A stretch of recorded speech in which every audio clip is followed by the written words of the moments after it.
Y el Comité de Libertad Sindical, en materia de consultas, es decir, la consulta que tiene que formular el gobierno cuando dicta una norma, una ley o pretende alguna acción que afecte los intereses de las partes, debe consultar a las organizaciones. ¿Y cómo debe ser esa consulta? Porque acá se ha dicho que se nos consultó. Y acá hay palabras que repiten numerosísimos dictámenes. Las consultas deben ser efectivas, no lo fueron. Las consultas deben ser francas, no lo fueron. Las consultas deben ser sin trabas, no lo fueron. De buena fe, creo que no. Con respeto mutuo, con tiempo suficiente para expresar sus puntos de vista y discutirlos. Recibimos comunicaciones con citaciones a discutir temas normativos, temas de altísima trascendencia, con 24 horas de anticipación. 24 horas de anticipación para hacer los aportes a un proyecto de ley.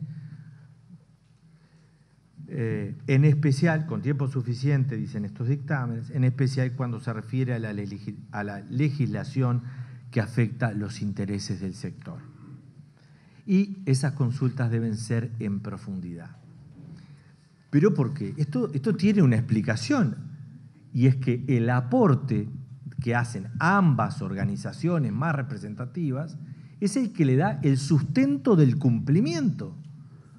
Ninguna norma puede estar tan alejada de la realidad que los que la tienen que aplicar tienen una franca oposición, pero menos si los que la tienen que aplicar son los únicos que la tienen que aplicar. Si acá dicto normas de relaciones laborales o normas de negociación colectiva, yo no sé si todos deberán estar de acuerdo. Los que sí es seguro que son los que las tienen que aplicar, o los que la ejecutan, o los que las sufren, viven o aplican. No sé el común general, pero seguramente ellos sí. Entonces, la ley ya nacía renga, ya nacía sin una pata importante.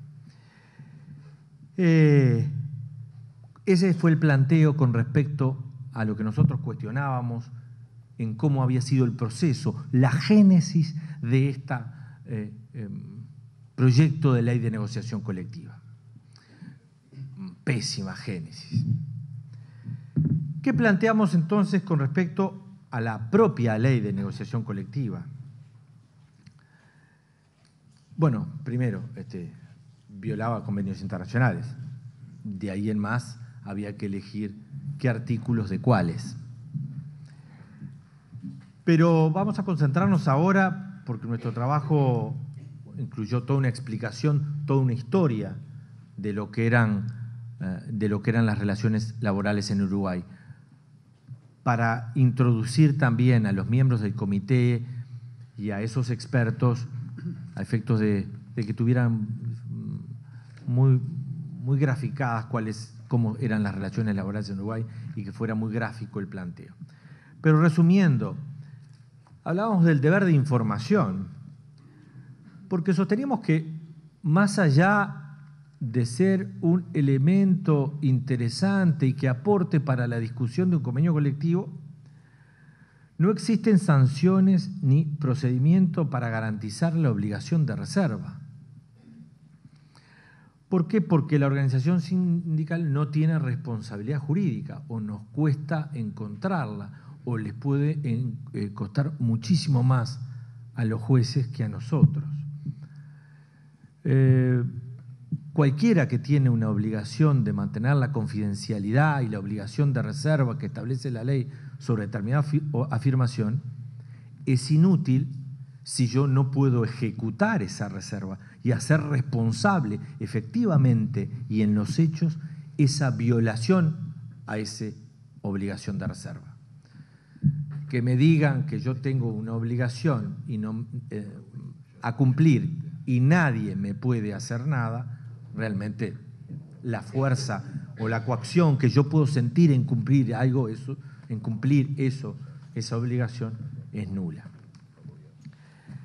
Hablábamos del Consejo Superior Tripartito, este monstruo que se crea,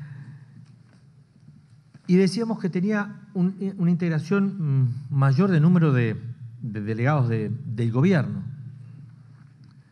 cosa que después los distinguidos colegas van a comentar, que creo que históricamente el comité inclusive se anima a hacer una propuesta, ya no solo censura, sino que da un paso más. Mayor número de delegados del gobierno, y que eso violaba, pero grosera, burdamente, lo que es el tripartismo. Por lo menos, el tripartismo, por lo menos, digo, valga la simplicidad de la expresión, es 3 partes iguales. Era claro que no había 3 partes iguales aquí. Y que eso no era más que ese Consejo Superior Tripartito que tenía la gobernanza en las relaciones laborales, era una especie de intervencionismo y dirigismo en las relaciones laborales. ¿Por qué decíamos que era eso? Decíamos que intervenía y dirigía las relaciones laborales porque ese mayor número estaba atado a una votación nominal, con lo cual se aseguraba el resultado, las propuestas. Entonces, siendo mayor el número y votando por partes, yo diría, bueno, son 3 partes iguales, pero si yo le incluyo mayores números y la votación la hago nominal, bueno, realmente puedo dirigir, intervenir las relaciones laborales, las relaciones de trabajo del Uruguay. Y entonces hacíamos hincapié en este aspecto y cuestionábamos este aspecto. En consecuencia, con esta especie de organismo todopoderoso, se terminaba violando la negociación libre y voluntaria que propugna e impulsa la Organización Internacional a través de sus convenios.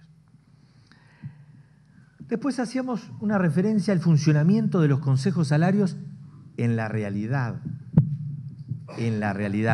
y por eso hacíamos un relato de hechos y por eso la queja la presentamos bastante documentada, bastante relacionada. Y cuestionábamos que se discutieran en la realidad, en la práctica, condiciones de trabajo, cuando la negociación tripartita está prevista para, seguramente lo comentarán algunos de los distinguidos especialistas de esta mesa, la negociación tripartita está prevista para salarios mínimos, incluso en dictámenes del Comité de Libertad Sindical, no para la negociación colectiva, que debe ser voluntaria y bipartita, si nosotros pretendemos respetar el convenio internacional. Entonces, planteamos la dualidad, negociación libre y voluntaria versus tripartismo, porque si era tripartita no era libre y voluntaria. Este invento de la negociación trilateral puede ser que algunos autores consideren importante o un avance, pero no para las negociaciones de condiciones de trabajo entre la empresa y sus trabajadores. Hablábamos también de la vigencia de los convenios colectivos, ese invento, todo producto de creaciones realmente insospechadas. La vigencia de los convenios colectivos y la prolongación en el tiempo, es decir, el convenio colectivo dice la ley, nosotros a veces me equivoco y utilizo el pasado, tengo que utilizar el presente, dice porque la ley está vigente aún con el pronunciamiento. La ley dice que el convenio está vigente hasta tanto no se modifique por otro, salvo que se exprese lo contrario. Es curioso, acá se alteran los principios, se pone como principio general la excepción y la excepción como principio general. Novedosa creación de esta ley, que también cuestionamos y que hace referencia a todos estos puntos el comité en su dictamen sobre el caso 2699.